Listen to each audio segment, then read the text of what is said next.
Okay, Ezra, we're recording. Hello, how are you? Good. How are you, Ezra? Great.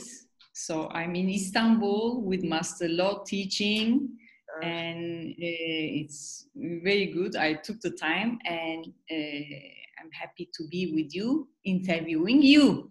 yes, well, I am in Scottsdale, Arizona. So I love technology. We can still connect even though we're worlds away. Yes, definitely. So, can you tell about yourself, how you started Feng Shui business, and what are you doing? So my feng shui story started over 10 years ago. And I actually stumbled upon my feng shui career. I was a forensic auditor for more than 12 years. And it was one of those things where you're at a crossroad and you're looking for a different direction in life. And my story is a little bit of a cliche. A really good friend of mine gave me a book on feng shui.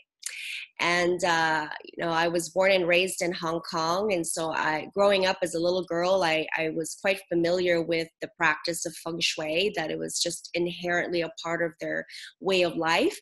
And so the book kind of triggered a lot of nostalgic memories, and I wanted to choose a new career path that was about in service of others and helping others. And but at the same time, I still wanted to use my analytical brain. I enjoy solving puzzles, and so that's how it all started. But it wasn't an easy one. It took me a couple of teachers to find the most authentic one, the one that really resonated with me. And that is when I returned back to Hong Kong, to my birth country, where I met Master Lo. Yes, and we met with you in 2013 Yes. at one of the conventions, annual Feng Shui conventions in Singapore. So that means it was 7 years ago, Yeah, almost. almost. Yes. That was so much fun. Yeah, and we came a long way, We no? definitely have. We've come a long way professionally with our practices, but also we've come a long way individually, and all the things that we have accomplished and created along the way. So it's been a lot of fun to reflect back on, sort of when you're starting out and all the hard work it takes to get to this point, and things that we can be absolutely proud of. Yeah, definitely. Can you tell us about your practice in US? What you are doing as a teacher, as a consultant, Mhm. as a educator, Yeah. and Well, you wrote a book. yes. So my feng shui practice is really composed of two sort of divisions, if you will. The bread and butter of my business is still in the private consultation. I work with clients on feng shui services, but also for bazi or auspicious date selection. So that's a big chunk of what I do, and I love doing that because you're the intimate involvement that you have with the client from the beginning, and just hearing their stories and helping them to create a very well-intentioned space. And then the second part of what I do is huge on education, and so I teach Grandmaster Lo's training programs in North America, feng shui, bazi, and I ching.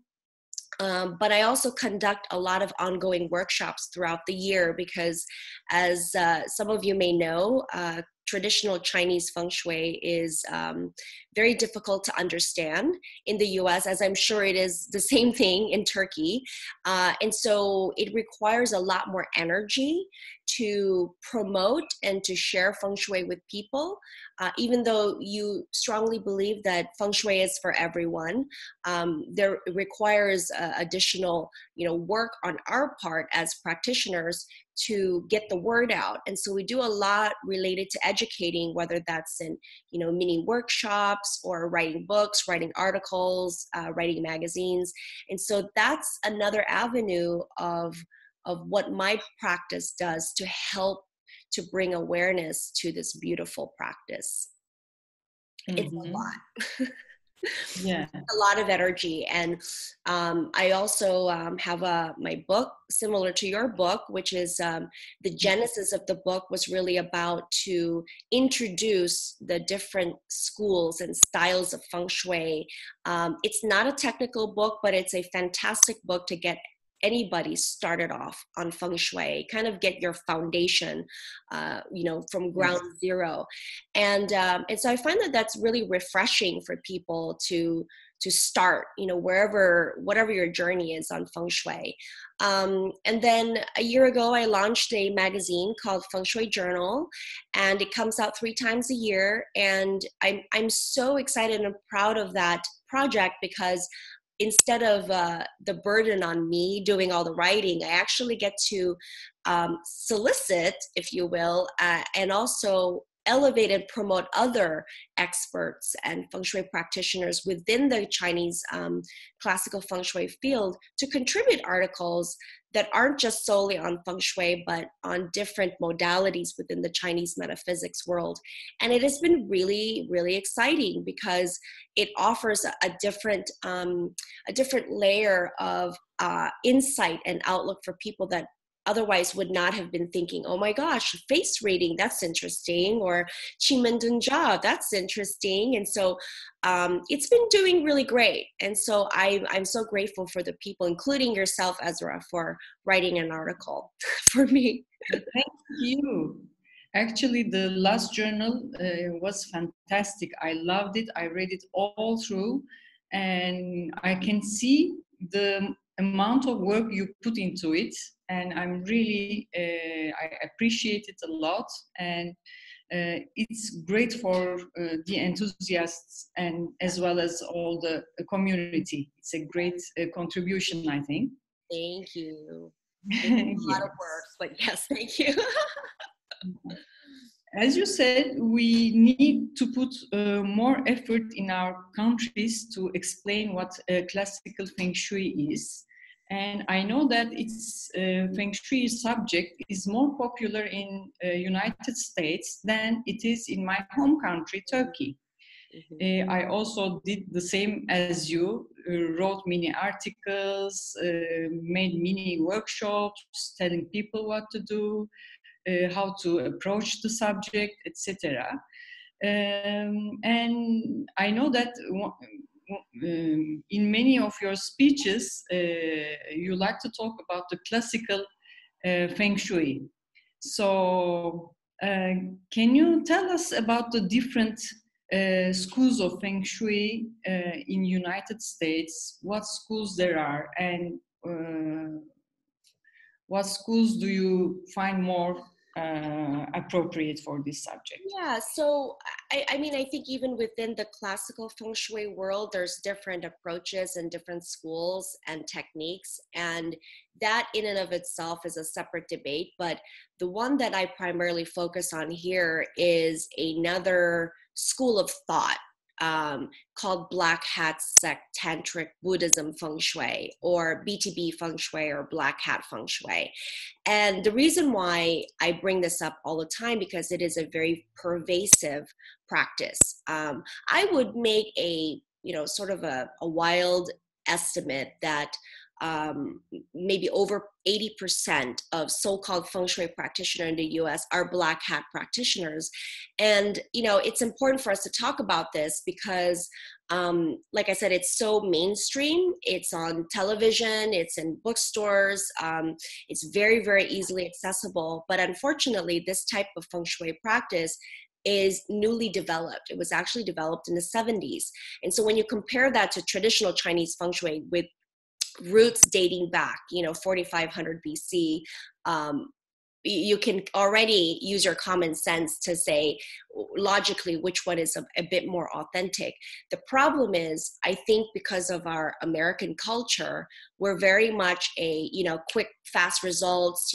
I want to do everything by myself. I mean, we have lots of reality TV shows on do it yourself, this and that. And so the kind of feng shui that is black hat is very much like the do it yourself feng shui. And I encounter a lot of clients and a lot of students over the years that claim they know feng shui because they've read books. And you and I know that reading books actually is just to supplement what you learn, but it's not the true fundamental training of your background, particularly since we look at feng shui essentially like being a doctor, like a medical doctor. And so the black hat approach dilutes a lot of the treasures that the traditional approach, sort of values. And more importantly, the black hat approach eliminates the compass, the feng shui lo pan, which is, sort of like if you're a golfer, you have a golf club. If you're a tennis player, you have a tennis racket. And so it's a very dangerous connotation in terms of people sort of manipulating the energy of their space using a very diluted approach. But I will give it one thumbs up when it comes to maybe helping people become more aware of their environment and wanting to create a more well-intentioned place, like creating affirmations and making sure their physical environment manifests what their hopes and dreams are.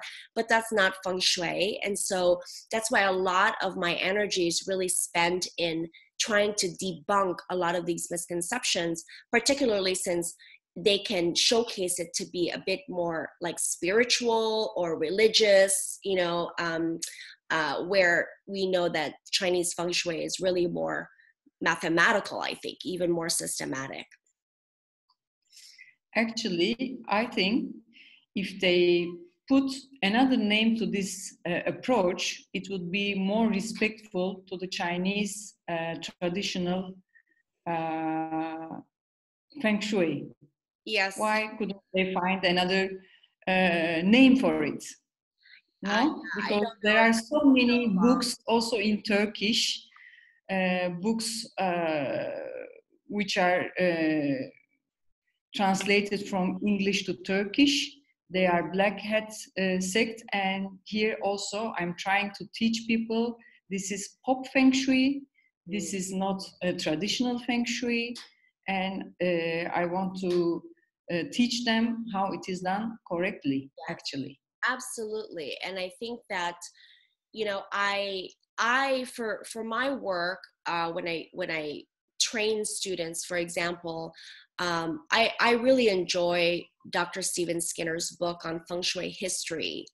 For anybody that is interested in reading about sort of the evolution of feng shui from the start, from the beginning, it is such a valuable book because it really chronicles the evolution of feng shui from China and all the way up until the year 2012. So it's quite relevant and so meticulously researched. And I think it does put some perspective on how this knowledge is sort of embraced within individual cultures. But at the same time, I think it's really important for people to start to become aware of, well, why is feng shui 5,000 years old, right? It's 5,000 years old because the system works.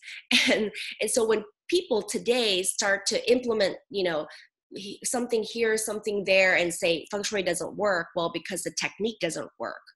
And so, I think it's an uphill battle for a lot of us that practice classical feng shui in countries where,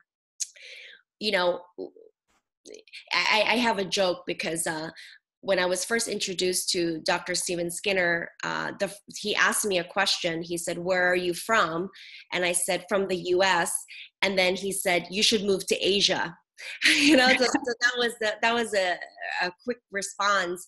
In terms of, I don't know what my screen is doing here, but in terms of sort of his underlying confirmation that it is very difficult to practice feng shui outside of Asia. Yeah. Can you tell our audience the name of the book of Stephen Skinner? It's called Which Feng book? Shui History. Yes. Oh, Feng Shui History, Yeah, yes.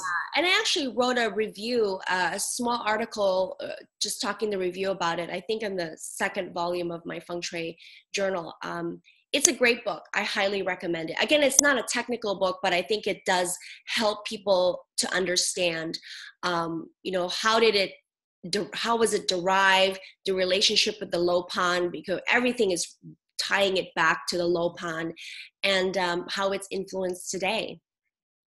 Yes, yes. I read the Earth Manual of Stephen Skinner, and I enjoyed it a lot. Yes, it's a It very is nice. telling about the formation of physical formation, about the land, contours, mountains, and everything. I really like the book. Yeah, It's very valuable book. yes. Okay, so we were together with you 2 weeks ago in Singapore. Oh my gosh, Yeah. time flies. Time flies really. But it was a lot of fun to meet with all the old friends, see all the masters, enthusiasts, and everybody in one big convention. Can you tell us about what you thought about this year's IFCC? How do you say? SC. IFSC. Yeah, SC. the International Feng Shui Convention. So I think this was our 16th year of rolling out the convention. To me, I've been attending it since we first met in 2013. I think I only missed one convention in there, which was in Australia, but I find it such a great tradition, because and they always have the convention towards the end of the year, and so it really offers sort of this way of reconnecting with your colleagues, and maybe it's neat sometimes when you learn a few new things, and you hear some really interesting sort of sexy topics that you're like, whoa, that's cool. But for me, really, it's about the camaraderie, the relationships, and the celebration of, oh, here a year has passed, all of our hard work, and gearing up for the new year. I find that energy super fun and very rewarding, and so it for me, like when you messaged me and you said that you were flying out to Singapore, it's very fun to say, oh my gosh, we're going to see each other, we can hang out, and but the convention is very chaotic. It's very busy because you have so many people from different countries that you haven't seen in person in a year, and so it just it's very high vibe. It's very high vibe. Yeah, but I enjoy. There were people from 27 countries, no? Yes, 27 Yeah. countries. And sometimes we don't understand each other, but we're there for a common interest, which is in classical feng shui. And it's really cool too to learn and hear many different things. Like the convention this year, we heard Ziwei Doju and some Chimen Dunja and Yarrow stick divination, and so there was just enough mixture in there to keep things interesting. Yes. Me myself also, I learned a lot of nice things. There were really nice presentations. And your presentation was really nice too. I liked it a lot. Can you tell us about this coming year? It will be red year this year. So it's a water year. What is on the horizon? What do you say? Well, I think the general forecast that many people, within our field have predicted a more gloomy, bleak year, because we know that the powerful water energy is closely associated with the emotion of fear. And so I think that the general sense of emotion is quite anxious, a lot of reservation, and I feel that people's guards are up. They feel the need to be more protected. But for me, I understand, you know, we practice Bazi, but I also am huge on empowering people to make better choices for themselves. And so we learn Bazi to understand the general forecast of the world. But at the end of the day, we control our destiny at home. And so even though it is bleak and gloomy and who knows what will happen with the politics and the government and the weather and all this crazy stuff, I think that the way I would tell my clients is to emphasize on the fire element, to bring in more joy in life and to be more uplifting. And so, and to really observe your emotions and your experiences to say, I know it sounds kind of cheesy and cliche, but is it bringing you joy? Is it keeping you uplifted? Is it really something that's burning in your heart that keeps you alive and passionate and wide-eyed and fun? So I think that these are some of the more tangible and actionable things that one can do to navigate the upcoming gloomy year. Yes, yes. So what is in store for you for 2020? What are you up to? What am I up What to? are your plans, programs? Yeah, I think it's a lot of the same things. I'm teaching, and the next volume of the magazine is coming out in April. But the one new thing that we're doing, as some of you may know, is I help establish the USA chapter of International Feng Shui Association here. So we're having our own convention, local convention in August, where we're going to sort of mimic the huge annual convention into like our own baby one. Because I think that it's time to have a community to support our local practitioners, particularly not many of them can afford to go to Singapore for the annual convention, to travel. But educating and networking and community support are still, you know, the vital, cord that keeps us together. And so we're going to have our own little celebration in August. So I think that's the one huge thing that is new this year, that we'll be working hard and putting out. Yes, it sounds really exciting. Yes. Yes. One day maybe we'll have you come speak. Yes, I have to practice more English then. Yeah, no, you're fine. It will be great. Yes. Yes, it was so nice talking to you. Yes. It's like you're in the room, actually. I know. It's it really is. I think one of the best things that happened in the convention was actually reconnecting with you, because I know all throughout the year we converse, you know, but it's so different when you actually get to touch the person and see the person and share stories and laugh and giggle, you know. So I really enjoyed that, and it was so great to see you and see all the new fun things that you're incorporating into your practice. And yeah, so Yeah, we inspire each other. I know we're Feng Shui sisters. Yes, Feng Shui sisters. Yes. So, what do you want to add? What do I want to add? I think I'll leave a note for those that are watching this that are thinking about embarking on Feng Shui. One of the biggest advice that I was given is to find the right teacher. And, if you are in Turkey or within the vicinity of Turkey and you're interested in learning about Feng Shui, I can't emphasize enough how valuable Master Esra Koyuncu in Turkey.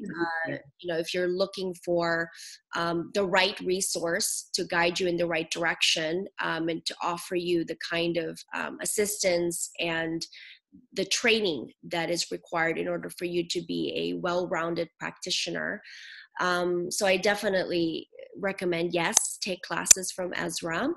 And then if you are starting out or in the process of building your practice, it takes a lot of hard work, a lot of perseverance, patience. I feel like it's like the 3 Ps, you know, and consistency. And it's not the easiest business to build, because any business is hard enough, but when you're building a business that not many people understand, it's even tougher. So I say you have to continuously be a student and sharpen your technical skills. You literally have to live and breathe these practices in order to really become masterful and to build the confidence of your clients, and to have a lot of fun, and making sure that you find like-minded people that can also help and support you. I really feel the camaraderie is very inspiring and very uplifting, and it helps to keep an encouraging spirit, because after a while it can feel discouraging and frustrating, and so you will have those emotions. But I think when there are more of us out there doing this work, then we can touch on more people's lives to create a happier, more peaceful place. Wonderful. How wonderful. Yeah. Yes. And I would say stick to good masters, stick to classical Feng Shui, stick to real knowledge, traditions, and do not accept what is not logical. Yes, yes. And I guess Use your own brain, use your own logic, and that's very important. and I think, you know, like what you said, it's really just um, keeping a healthy dose of skepticism. You know, don't just take books and people's words for face value. Actually do the work yourself, to convince yourself, to persuade yourself. I find that this way you are more impactful when you're working with clients, because you have worked out the kinks and you have worked out the doubts that you may have had, and you can better articulate that to people, to say, you know what, I did feel that way, but this is how I was able to overcome it, and let me show you how. And so I think that's really great advice. And stay curious. Curious, yes, that's the most important thing. Yes, yes, Yes. Then we can say goodbye to our audience, bye, audience. and we can start chatting ourselves. I Now we know. can cut the recording. Well, thank you, Esra, for taking the time to host this little Q&A. I always enjoy it. I want to have more of these kinds of chit chats, and to share your work, and to just spend time with each other. And thank you, everybody, for listening. I guess we'll talk to you soon, right? Yes. Bye. Yes. I'm going to stop Yes. the recording. Bye.